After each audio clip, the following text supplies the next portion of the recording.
당신은 어떤 나라에서 가장 안전하게 길을 건널 수 있다고 생각하십니까? 그리고 왜 그 나라가 더 안전하다고 느끼시나요? 이 질문은 지금 독일 전체를 충격에 빠뜨린 한 사건의 시작이었습니다. 며칠 전 독일 연방교통부 장관이 독일의 고속도로를 전부 뜯어버리고 전면 한국처럼 수정하겠다고 전격 발표를 했습니다. 이 발언은 국회는 물론 교통 전문가들 사이에서도 큰 파장을 불러일으켰고 수많은 고위 간부들은 당혹과 반발을 감추지 못하고 있다고 하는데요. 도대체 무엇이 세계 교통 강국, 독일의 자존심을 무너뜨린 것일까요? 오늘의 사연을 바로 시작하겠습니다. 영상 시청 전 좋아요와 구독은 채널에 큰 도움이 됩니다. 안녕하세요. 저는 독일 출신의 레아입니다. 저는 미넨공대에서 교통공학을 전공했고 졸업 당시 수석이라는 영예로운 성적으로 학위를 마쳤습니다. 졸업 후에는 운 좋게도 아니죠.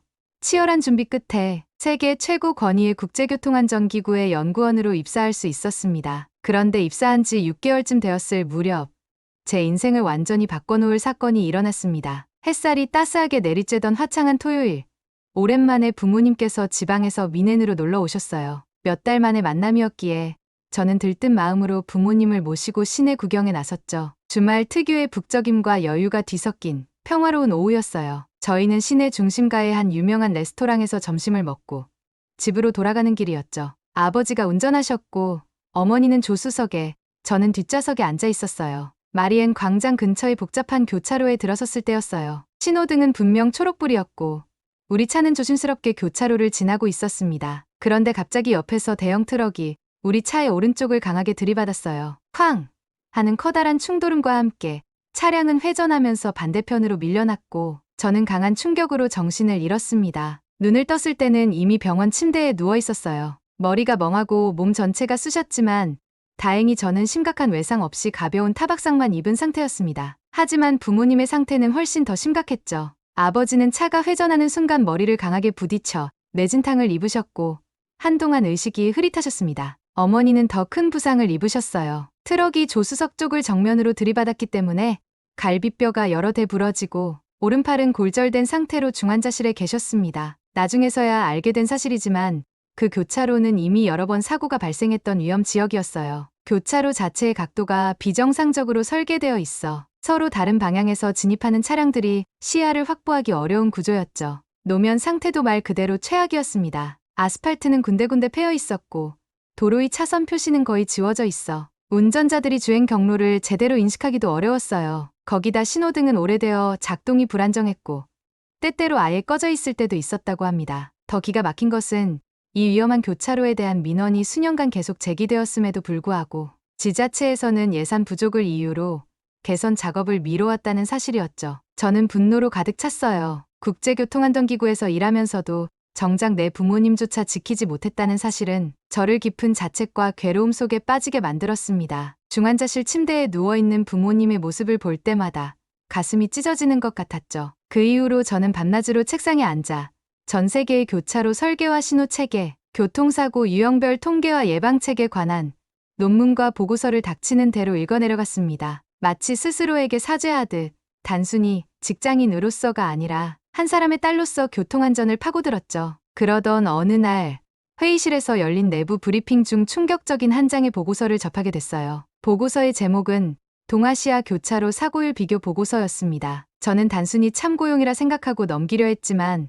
첫 장의 통계를 보는 순간 눈이 멈췄습니다. 한국, 동아시아 국가 중 교차로 교통사고 최저 1위. 솔직히 말해 예상 밖의 결과였습니다. 일본이나 중국 같은 전통적인 교통 선진국이 1위를 차지할 거라고 생각했는데 의외로 한국이 가장 낮은 수치를 기록하고 있었죠. 왜 한국이 1위일까? 단순히 기술 때문일까? 아니면 다른 이유가 있는 걸까? 보고서를 읽어 내려갈수록 속에서 무언가가 끓어오르는 것을 느꼈어요. 그리고 갑자기 자리에서 벌떡 일어서서 한국에 직접 가서 확인해야겠다고 선언했죠. 회의실이 순간 조용해졌습니다. 제 상사인 마이클 국장이 우려의 눈길로 부모님이 아직 중환자실에 있는데 괜찮겠냐고 물었어요. 저는 부모님이 아픈 상황에서도 반드시 가야 한다고 했어요. 독일을 더 안전하게 만들어서 또 다른 가족들이 저희처럼 고통받는 일이 없게 해야 한다며 목소리를 높였습니다. 그 순간 회의실 한켠에서 동료가 코웃음을 치며 그렇게까지 할 필요가 있느냐고 말했어요. 순간 그의 멱살을 잡을 뻔했지만 각 국가 간의 출장 지원을 받기 위해선 이들의 도움이 필요하단 생각에 간신히 참았죠. 이번 사고는 단순한 개인의 실수가 아닌 낡은 인프라 그리고 불완전한 시스템이 만든 구조적 사고라고 말했습니다. 이참에 동아시아 쪽의 교통안전 실체를 조사하여 우리 독일에도 적용할 수 있는 방안이 있는지 알아보고 싶다고 했어요. 마이클 국장은 잠시 생각에 잠긴 듯 보였고 결국 고개를 천천히 끄덕였습니다. 중국, 일본, 한국의 세 나라의 실태를 현장에서 직접 보고 이 보고서와 비교 분석해보라고 하셨죠. 출장을 앞두고 병원에 계신 부모님을 찾아뵈었어요. 아버지는 아직도 고통스러워 보이셨고 어머니는 팔에 깁스를 하고 계셨지만 미소를 지으며 조심해서 다녀오렴. 좋은 해결책을 찾아와줘라고 말씀하셨어요. 그때만 해도 전 상상조차 못했어요. 이번 출장이 제 인생을 송두리째 바꿔놓을 일생일대의 여정이 될 줄은요. 드디어 아시아 출장이 시작되었고 첫 번째로 중국행 비행기에 올랐습니다. 중국은 세계 2위의 경제대국이니 교통 시스템도 굉장히 발달되어 있을 거라 기대했죠. 그런데 중국의 첫 발을 딛는 순간 정말 깜짝 놀랐어요. 제 눈앞을 가득 메운 건 다름 아닌 짙은 안개, 아니 정확히 말하면 스모그였죠. TV에서만 보던 중국의 대기오염을 실제로 마주하니 숨이 턱 막힐 정도였어요. 그제서야 동료 케빈이 출장 전에 왜 마스크를 5개나 챙겨줬는지 이해가 갔습니다. 저는 재빨리 가방을 뒤져 마스크부터 꺼내 썼어요. 공항을 나와 택시를 타려는데 승강장 앞은 말 그대로 아수라장이었습니다. 기사들이 서로 밀치고 소리를 지르며 저를 끌어당겼어요. 저는 우여곡절 끝에 겨우 한 택시에 올라탔고 바로 호텔 주소를 보여주었습니다. 그런데 기사님은 미터기를 누르지도 않고 출발하더니 능숙한 손놀림으로 계산기에 숫자를 눌러 보여주었죠. 그 금액은 도저히 납득할 수 없는 수준이었어요. 무슨 비행기 요금이라도 되는 줄 알았죠. 저는 너무 비싸다고 미터기로 가달라고 말했습니다. 그러자 기사는 갑자기 차를 갓길에 세우더니 노 미터 하며 알아들을 수 없는 중국어를 폭포수처럼 쏟아냈어요. 결국 저는 막무가내인 택시기사의 기세에 눌려 터무니없는 바가지 요금을 지불할 수밖에 없었죠. 정말 황당하고 난생 처음 겪는 일이었습니다. 호텔 로비에 들어서자 저를 맞이한 건 중국 현지 교통 전문가 리 박사였어요. 짐을 간단히 풀고 첫날은 가볍게 호텔 주변의 시내를 둘러보기로 했습니다. 그는 중국의 고속도로망의 빠른 확장 속도와 스마트 교통 시스템의 눈부신 발전에 대해 자랑스럽게 설명해 주었어요. 그런데 제가 마주한 현실은 조금 달랐습니다. 호텔 근처에서 횡단보도를 건너려던 순간 신호등이 분명 파란불이었는데도 차량들이 멈추지 않았어요. 저는 순간 발걸음을 멈추고 당황한 채 도로 한가운데에서 얼어붙고 말았죠. 리 박사는 놀라지 말라며 중국은 차량 우선 문화가 강해서 보행자가 양보하는 게 일반적이라고 했어요. 그는 능숙하게 신호를 무시한 채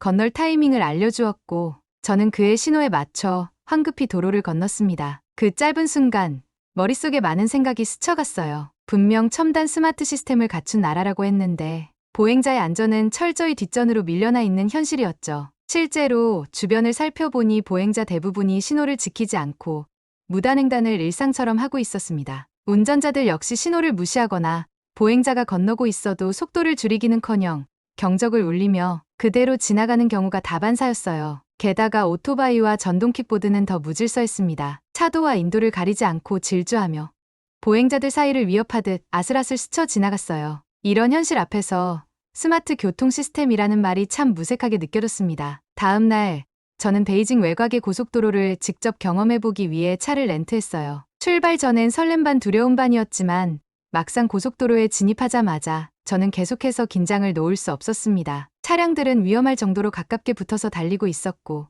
예고 없는 끼어들기가 사방에서 이어졌어요. 게다가 도로 표면은 여기저기 패여 있었고 표지판도 일부는 제대로 보기 힘들 정도로 관리가 잘 안 되어 있었습니다. 세계 2위 경제대국, G2로 불리는 중국, 국토 곳곳에 어마어마한 속도로 고속도로망을 건설 중이라는 말은 사실이었지만 정작 시설의 품질과 편의성은 80년대 초반의 수준이라고 해도 과언이 아니었죠. 특히 휴게소의 열악한 현실은 저를 또 한 번 충격에 빠뜨렸습니다. 고속도로에서 필수적인 휴게소가 중국에선 아무리 가도 보이지 않더라고요. 몇 시간 동안 운전한 끝에 간신히 한 휴게소를 찾았는데 그곳은 제 눈을 의심할 정도로 충격적인 모습이었습니다. 화장실은 코를 찌르는 듯한 악취가 몰려왔고 내부는 비위생적이었으며 휴식 공간조차 제대로 갖춰져 있지 않아 운전 중 잠시 머물기에도 부담스러운 환경이었어요. 하지만 더 놀라웠던 건 리 박사의 반응이었습니다. 리 박사는 이 정도면 괜찮은 편이라며 대도시 근처를 제외하면 대부분의 휴게소는 폐건물에 가까울 정도로 방치되는 수준이라고 하더군요. 그러면서 이에 익숙한 중국 사람들은 고속도로 중간에 차를 세운 뒤 대놓고 일본은 사례도 많다고 했습니다. 그 말에 저는 할 말을 잃었어요. 이러한 상황을 문제로 인식하지 못한 채 너무나 자연스럽게 설명하는 리 박사의 모습을 보며 저도 모르게 한숨이 나왔습니다. 중국에서 머무는 동안 저는 가능한 많은 교통안전 데이터를 수집하며 그 이면에 숨겨진 문화적 배경과 시민의식을 들여다보았어요. 결론은 분명했습니다. 물리적 인프라, 하드웨어는 놀라울 정도로 빠르게 발전하고 있을지언정 정작 그 위를 움직이는 소프트웨어, 즉 중국인의 교통문화와 시민의식 수준은 그 속도를 따라가지 못하고 있다는 것이었죠. 출장 가방 속에 넣어두었던 동아시아 교통 보고서를 다시 꺼내 펼쳤습니다. 보고서에서 봤던 수치와는 전혀 다른 중국의 현실을 직접 마주하고 나니 자연스럽게 다음 출장지인 일본과 한국의 모습도 과연 이와 다르지 않을까? 하는 의심도 들고 궁금했어요. 하지만 그때까지만 해도 이 출장에 숨겨진 비밀이 기다리고 있을지는 전혀 생각하지 못했습니다. 중국에서의 충격적인 경험 후 다음 출장지는 일본이었습니다. 중국과는 달리 일본은 명백한 교통 선진국이자 질서와 예절을 중시하는 나라이기에 저는 기대감을 가지고 향했어요. 도쿄 나리타 공항에 도착하자마자 일본 국립교통연구소의 야마모토 교수가 저를 반갑게 맞이해 주셨습니다. 그는 50대 중반의 교통공학 전문가로 지진에 강한 도로 설계에 관한 세계적인 권위자였죠. 공항을 나서자마자 야마모토 교수는 저를 도쿄 외곽의 고속도로로 안내했습니다. 차를 타고 이동하는 동안 그는 일본의 도로 시스템에 대해 열정적으로 설명했어요. 일본의 교통 시스템에 대해 가장 먼저 알아야 할 것은 일본이 오랫동안 많은 노력을 기울여 완성한 지진도로 특수설계라며 대화를 시작했어요. 하지만 막상 고속도로에 올라서자 제 눈에 들어온 것은 예상과 달리 상당히 노후화된 도로 상태였습니다. 차가 달릴수록 도로 위에서 느껴지는 울퉁불퉁한 진동이 점점 거슬리기 시작했고 자세히 들여다보니 아스팔트 곳곳엔 균열이 생겨 있었고 일부 구간은 마치 덧댄 천처럼 임시로 보수한 흔적이 그대로 남아 있었죠. 이 도로는 언제 지어진 건가요? 제가 조심스레 물었더니 야마모토 교수는 잠시 불편한 표정을 지으며 대부분 1970에서 80년대에 건설되었습니다 라고 대답했어요. 제가 놀란 눈치를 보이자 그는 빠르게 덧붙였습니다. 물론 정기적인 점검은 하고 있습니다만 최근 예산 문제로 대규모 보수가 미뤄지고 있는 것이 사실입니다. 그는 뭔가 마음에 걸렸는지 급히 말을 돌리며 지진 대비 설계의 실제 사례를 보여주겠다며 저를 한 오래된 다리 교량으로 안내했어요. 그리고 그곳에서 저는 정말 충격적인 광경을 목격했습니다. 다리 아래 구조물은 심하게 부식되어 있었고 일부 구간은 콘크리트가 벗겨져 철근이 그대로 드러난 부분도 있었어요. 이 다리는 언제 보수할 예정인가요? 제가 걱정스럽게 물었더니 한숨을 쉬며 현재 우선순위 목록에는 있지만 아마도 실제 보수는 2030년 이후가 될 것 같습니다 라고 대답했어요. 그의 추가적 설명에 따르면 일본 전역의 교량 중 약 절반 가까이가 50년 이상 된 것이며 예산과 인력 부족으로 모든 시설을 제대로 관리하기 어렵다고 했습니다. 도로를 양호한 상태로 유지하기 위해서는 적절한 관리와 반복적인 대규모 보수, 그리고 재건축이 필요한데 현실은 그걸 따라가지 못하는 실정이라고 덧붙여 설명했죠. 철저한 안전점검과 완벽한 관리라는 일본의 이미지는 온데간데 없고 저는 일본 고속도로의 안전성이 심히 의심되는 수준이라는 생각이 들었습니다. 하지만 저를 한 번 더 놀라게 한 건 고속도로 요금이었어요. 우리는 도쿄에서 요코하마까지 약 40km 거리를 이동하는데 무려 4,000엔, 한국 돈으로 환산하면 약 4만 원에 달하는 금액이 청구되었죠. 이 정도면 독일에서 5배인 200km는 갈 수 있는 금액인데요 라고 말했더니 야마모토 교수는 일본의 고속도로는 대부분 민간 기업이 운영하고 있어 요금이 비싼 편입니다 라고 설명했어요. 일본의 고속도로 요금 체계가 얼마나 말도 안 되는지 한국으로 비교하여 추가로 설명드릴게요. 한국은 경기도 흥덕아이시에서 서울을 가는데 통행료가 2025년 기준 1,800원입니다. 하지만 일본의 경우 일본의 경기도급 지역인 가나가와에 있는 아츠기라는 곳에서 도쿄로 진입하는데 최대 29,300엔, 즉 한화로 약 30만 원이라는 말도 안 되는 가격대를 보여줍니다. 이와 같이 일본의 수도권 고속도로 요금은 한국에 비해 최대 17배가 비싸다는 거죠. 그리고 심지어 날이 갈수록 고속도로 요금이 하늘 높은 줄 모르고 치솟고 있다고 했습니다. 그래서 이젠 요금이 올라도 일본인들은 그리 놀랍지 않다며 자포자기하는 분위기라고 했죠. 그러면서 야마모토 교수는 일본이 다른 국가에 비해 압도적으로 고속도로 요금이 높은 이유에 대해 황당한 주장을 늘어놓았는데요. 일본은 독일과 같은 국가와 달리 산악지역이 75% 이상, 평지가 25% 이하이며 화산 지형인 곳이 매우 많습니다.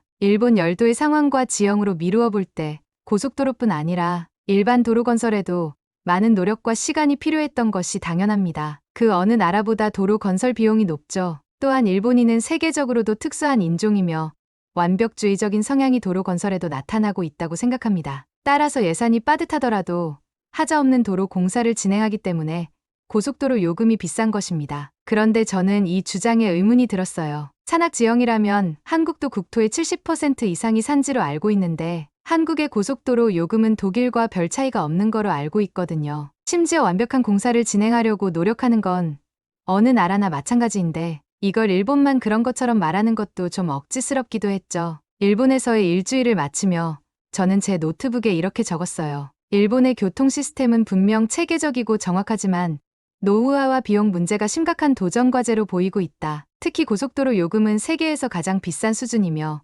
인프라 유지 관리에 대한 투자가 시급해 보인다. 이제 마지막으로 한국의 출장지가 남아 있었죠. 중국과 일본에서의 연이은 실망으로 솔직히 저는 한국에 대해서도 별다른 기대는 되지 않았습니다. 동아시아 교통 보고서의 마지막 체크리스트를 마무리하자는 마음이었어요. 하지만 이건 제 큰 잘못된 오산이었던 걸 이땐 알지 못했었습니다. 이 출장에 숨겨진 비밀이 존재한다는 사실을 저는 전혀 눈치채지 못하고 있었어요. 인천국제공항에 도착하자마자 한국도로교통공단의 김태현 팀장이 저를 반갑게 맞이해 주셨어요. 40대 초반의 김 팀장은 10년 넘게 한국의 교통안전 정책을 연구해온 베테랑 전문가였죠. 레아 씨, 한국의 교통 시스템이 어떻게 20년 만에 혁신적으로 변화했는지 직접 보여드리겠습니다. 라고 자신감 있게 말씀하셨습니다. 저는 익숙한 장면이라 고개를 끄덕였지만 속으론 별 감흥이 없었어요. 앞선 중국과 일본의 담당자들도 처음엔 모두 비슷한 자신감으로 말하곤 했거든요. 공항에서 서울로 향하는 길,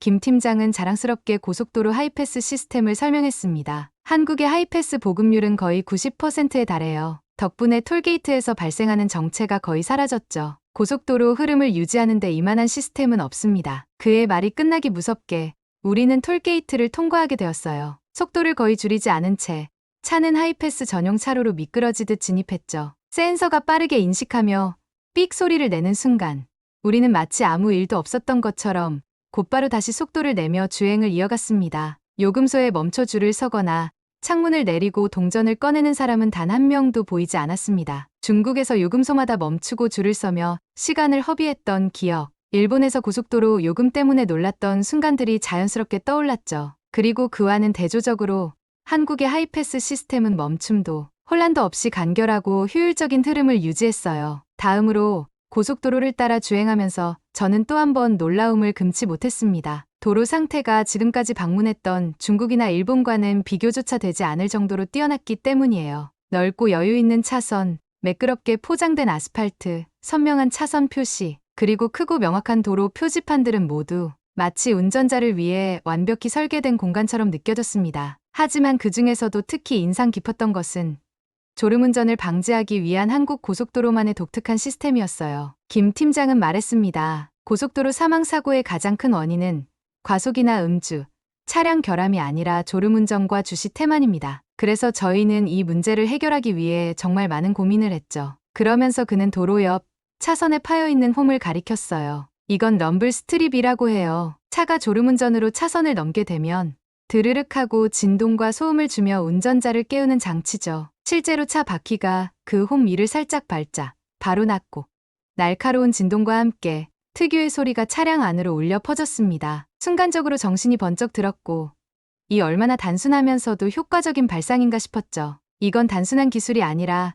운전자의 생명을 지키기 위한 배려라는 생각이 들었습니다. 별 기대를 안 했던 한국이었는데 점점 한국의 교통 시스템은 특별한 것 같았어요. 이전 중국과 일본과는 다른 느낌이었죠. 서울로 향하던 중 오랜 비행 탓이었는지 속이 좀 불편해지기 시작했고 갑자기 화장실에 가고 싶어졌어요. 김 팀장님에게 주변에 혹시 화장실 있냐고 조심스레 여쭤봤더니 가까운 곳에 휴게소가 있다며 조금만 기다려달라고 대답해 주셨습니다. 정말 몇 분도 채 지나지 않아 휴게소 건물이 보이기 시작했어요. 이렇게 가까이에 휴게소가 바로 있어 너무 놀랐어요. 중국에서 경험했던 몇 시간 동안 가도 끝없이 안 나오던 휴게소와는 너무 비교가 되었죠. 분명 휴게소로 간다고 했는데 제가 안내받은 곳은 고속도로 한복판에 위치한 현대적인 디자인의 건물이었어요. 저는 이게 정말 고속도로 휴게소가 맞는지 의문이 들었죠. 제가 생각한 휴게소의 단순한 쉼터가 아닌 마치 도시의 랜드마크처럼 우뚝 솟아 있는 모습이었어요. 그렇게 도착한 곳은 바로 시흥하늘휴게소. 수도권 제1순환고속도로 위에 떠있는 한국 최초의 상공형 휴게소였죠. 감탄하는 것도 잠시, 저는 급히 화장실로 달려갔습니다. 화장실 문을 열고 들어서는 순간 저는 또 한 번 깜짝 놀랐어요. 공공화장실이 이렇게까지 깨끗할 수 있는지 새삼 신기했습니다. 깨끗함을 넘어 호텔 수준의 현대적 인테리어, 비데 시스템, 심지어 파우더룸과 전용 수유 공간까지 갖춘 세심함이 느껴졌어요. 무엇보다 인상 깊었던 건 화장실 입구에 설치된 전광판이었습니다. 어떤 칸이 사용 중이고 어떤 칸이 비어있는지 보여주는 안내 시스템이었죠. 이용자의 편의를 이렇게까지 극대화할 수 있다니 감탄이 절로 나왔어요. 정말 혁신적이라는 생각밖에 들지 않았습니다. 화장실에서 나왔을 때 김 팀장님이 저에게 커피 한잔 하시겠냐고 제안하셨어요. 피곤했던 터라 흔쾌히 고개를 끄덕였는데 저는 또 한 번 놀랄 수밖에 없었습니다. 바로 로봇 바리스타가 커피를 만들어주고 있는 게 아니겠어요? 투명한 유리 안에서 로봇이 커피를 만들어주는 모습이 너무 신기해서 저는 눈을 떼지 못했죠. 잠시 후 제 손에 로봇이 만들어낸 따끈한 아메리카노 한 잔이 전달됐어요. 첫 모금을 마시고는 또다시 감탄이 절로 나왔습니다. 유명한 프랜차이즈 커피와 비교해도 전혀 손색이 없었고 로봇이 만들었다기엔 믿기지 않을 정도의 맛이었어요. 실제로 휴게소 내부 안으로 들어가니 정말 공항이나 대형 백화점에 온 줄 알 정도로 규모가 크고 시설이 놀라웠죠. 내부엔 양식, 한식, 중식 등 다양한 식당과 프랜차이즈 카페, 그리고 대형 편의점이 있었어요. 게다가 의류 매장과 뷰티숍, 심지어 작은 갤러리 공간까지 마련돼 있었습니다. 그리고 그 순간 저는 또 하나의 신기한 공간을 발견했어요. 바로 세탁실이었어요. 처음엔 눈을 의심했죠. 김 팀장님께 휴게소에 웬 세탁실이 있냐고 여쭤봤습니다. 김 팀장님은 등산객이나 물놀이 다녀오시는 분들, 그리고 장거리 여행객들은 옷을 세탁해야 하는 일이 종종 생길 수 있다고 하셨죠. 그래서 편하게 휴게소에서 세탁기를 돌려놓고 그동안 식사나 커피를 즐기며 쉴 수 있도록 한 것이라고 설명해 주셨습니다. 정말 놀라웠어요. 누가 휴게소에서 빨래까지 할 거라고 상상이나 했을까요? 그런데 그 상상을 현실로 만든 것, 그게 바로 한국 교통문화의 배려의 깊이라는 생각이 들었습니다. 한국 휴게소를 이렇게 직접 경험하고 나니 이전의 출장 기억들이 하나둘 떠올랐어요. 중국에서 보았던 악취나고 방치된 휴게소, 일본에서 경험했던 비싸기만 한 휴게소와는 정말 차원이 다른 한국의 휴게소는 정돈된 배려의 공간이라는 생각이 들었습니다. 휴게소의 놀라움을 뒤로하고 서울 시내로 들어가는 길이었어요. 강남의 한 복잡한 교차로에 도착했을 때 저는 또 한 번 놀라운 광경과 마주했어요. 김 팀장이 가리킨 곳은 도로 바닥, 거기엔 분홍색과 녹색으로 칠해진 색깔 유도선이 선명하게 그려져 있었습니다. 한 가지 방향일 땐 분홍색, 두 갈래로 갈라지는 구간에선 분홍색과 녹색이 함께 표시되어 운전자가 어디로 가야 하는지를 직관적으로 인식할 수 있게 돕는 장치였어요. 이 색깔 유도선은 서울의 복잡한 도심 구조에서도 교통 혼란을 줄이기 위해 도입된 것이며 이미 10년 전부터 전국 고속도로, 교차로, 나들목 등 700곳 이상에서 운영 중이라고 김 팀장은 설명했죠. 국토교통부의 조사에 따르면 이 유도선을 설치한 교차로는 평균 37% 이상 사고율이 감소했고 서울 시내의 경우에는 무려 50% 가까운 사고 감소 효과를 냈다고 합니다. 단순하면서도 효과적인 해결책에 또 한 번 감탄했죠. 이 색깔 유도선을 바라보는 순간 문득 부모님과 함께 겪었던 끔찍한 사고의 기억이 떠올랐습니다. 만약 우리 독일에도 이런 시스템이 미리 도입되어 있었다면 그날의 사고를 막을 수 있지 않았을까? 가슴 깊은 곳에서부터 아쉬움과 안타까움이 밀려왔습니다. 이처럼 단순하면서도 직관적인 아이디어가 이렇게 큰 효과를 낼 수 있다는 것에 그저 놀랍기만 했어요. 다른 한편으론 이렇게까지 잘 되어 있는 한국 교통 시스템이 너무 부럽고도 대단하게 느껴졌습니다. 그 어느 다른 나라에서도 볼 수 없는 간단하지만 혁신적인 특별한 발명이었죠. 그날 밤 호텔에서 부모님께 영상통화를 걸었습니다. 화면 속 부모님은 여전히 깁스를 한 채 재활 치료 중이셨고 그 모습에 제 가슴은 미어졌어요. 여기 한국의 교통 시스템을 부모님이 보셨으면 좋았을 텐데 그때의 교차로 생각만 하면 마음이 아프다고 말했습니다. 통화를 끝내고 저는 한참 생각에 잠겼어요. 독일의 교통 시스템은 세계 최고라 믿었던 제 자만심이 부모님을 이렇게 만든 건 아닌지 깊은 후회가 밀려왔습니다. 그동안 전문가로서 안일하게 생각했던 제 자신을 돌아보았죠. 다음 날 김 팀장은 저를 서울 성북구로 데려갔어요. 특별한 것을 보여주겠다며 저를 가파른 언덕길로 안내했죠. 그러면서 이 도로에는 열선 시스템이 설치되어 있다고 했습니다. 겨울에 눈이 오면 자동으로 도로를 녹여주는 시스템이라고 했어요. 제가 깜짝 놀라 정말 그게 가능한지 물었습니다. 김 팀장은 서울 성북구는 국내 최초로 경사로 17곳에 친환경 도로 열선 시스템을 설치했다고 했습니다. 도로 아래 약 7cm 깊이의 열선을 매설하고 기온과 강설량을 감지하는 센서를 통해 자동으로 작동되는 시스템이라고 설명했어요. 따라서 염화칼슘을 뿌리거나 제설차가 일일이 다닐 필요가 없다며 덕분에 도로 부식과 환경오염도 줄고 무엇보다 사고 위험이 63%는 감소했다고 강조했습니다. 그리고 또 하나 독특한 도로 자동 청소 시스템을 보러 갔어요. 도로 중앙선에 설치된 분사 노즐에서 물이 나와 도로를 자동으로 청소하는 시스템이었죠. 이 시스템은 미세먼지 저감 효과가 있을 뿐만 아니라 여름철 폭염일 때는 도로의 복사율도 낮춰줍니다라고 김 팀장이 설명했어요. 게다가 사용되는 물은 하수 처리된 물을 재활용한 것이라 환경적으로도 지속 가능한 방식이라고 덧붙였죠. 저는 한국의 교통 시스템에 대해 정말 많은 것을 배웠어요. 돌아가기 전 저는 꼭 감사의 인사를 전하고 싶었습니다. 김태현 팀장님께는 한국의 교통 시스템이 이렇게 잘 되어 있다는 사실에 정말 깜짝 놀랐고 독일에서는 감히 상상도 하지 못한 수준이었습니다. 라고 말씀드렸죠. 그런데 김 팀장님은 웃으며 우리가 보여드린 건 전체의 반도 안 됩니다. 다음에 오시면 더 많은 걸 보여드릴게요. 라고 대답하셨습니다. 그 말에 웃음이 나왔지만 또 한편으로는 독일이 얼마나 뒤처져 있는지를 뼈저리게 실감되기도 했어요. 독일으로 돌아온 저는 곧바로 국제교통안전기구 보고 회의를 소집했습니다. 회의장 안엔 공무원들과 의원들, 전문가들이 모여 있었죠. 저는 단호히 말했습니다. 한국은 국토는 작지만 교차로 유도선, 하이패스, 휴게소 등 독일보다 훨씬 앞서 있는 시스템을 갖추고 있다고 설명했어요. 뛰어난 한국의 교통 시스템을 벤치마킹해야 한다고 강력히 주장했죠. 그런데 일부 의원들이 독일의 국토는 한국보다 넓고 사실상 예산이 부족하다는 핑계로 한국 시스템 적용은 무리라고 반발했어요. 그 말을 듣는 순간 저는 더는 참을 수 없었습니다. 여러분의 부모님이 다쳤어도 그렇게 말씀하실 수 있겠습니까? 매년 수천 명이 노후 인프라 때문에 목숨을 잃습니다. 우리는 예산 타령만 하며 아무것도 하지 않았습니다. 라고 주장했죠. 회의장은 조용해졌고 그 순간 교통부 장관이 말씀하셨어요. 장관님은 제 보고서를 미리 읽어보았다고 하셨죠. 처음엔 장관님도 반신반의했지만 한국 시스템을 보다 보니 분명 배울 점이 많다고 하셨습니다. 특히 교차로 유도선은 시범 도입할 가치가 있다고 하셨어요. 장관의 지지를 받은 저는 다시 한번 단호히 말했습니다. 기술만 베껴오는 것이 아닙니다. 한국이 보여준 건 사람을 최우선으로 생각하는 철학입니다. 그걸 배워야 합니다. 제가 이토록 절실하게 말하는 이유는 제 부모님이 교차로 사고로 다치셨기 때문입니다. 그리고 마지막으로 이렇게 덧붙였어요. 한국이 이렇게 빠르게 발전한 이유 중 하나는 시민 참여 시스템입니다. 전문가만의 회의실이 아닌 시민의 목소리를 듣는 구조가 그 차이를 만들었죠. 한 국장이 비웃으며 말했어요. 시민들이 뭘 한다고요?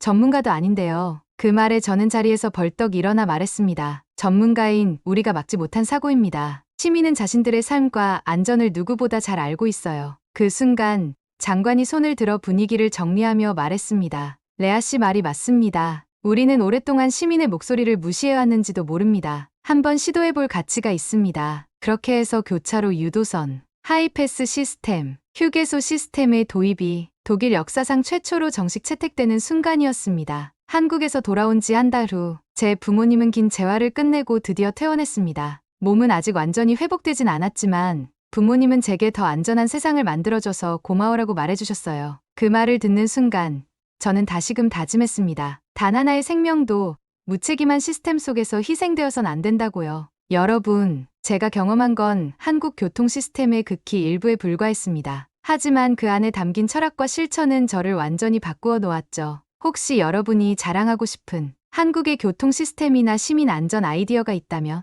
댓글로 작성해주세요. 무엇이든 좋습니다. 저는 그것을 반드시 배우고 독일의 정책에 반영하기 위해 노력할 것입니다. 당신이 누군가의 생명을 지킬 수 있도록 여러분의 이야기를 들려주세요. 감사합니다. 오늘의 이야기는 여기까지입니다. 어떻게 들으셨나요?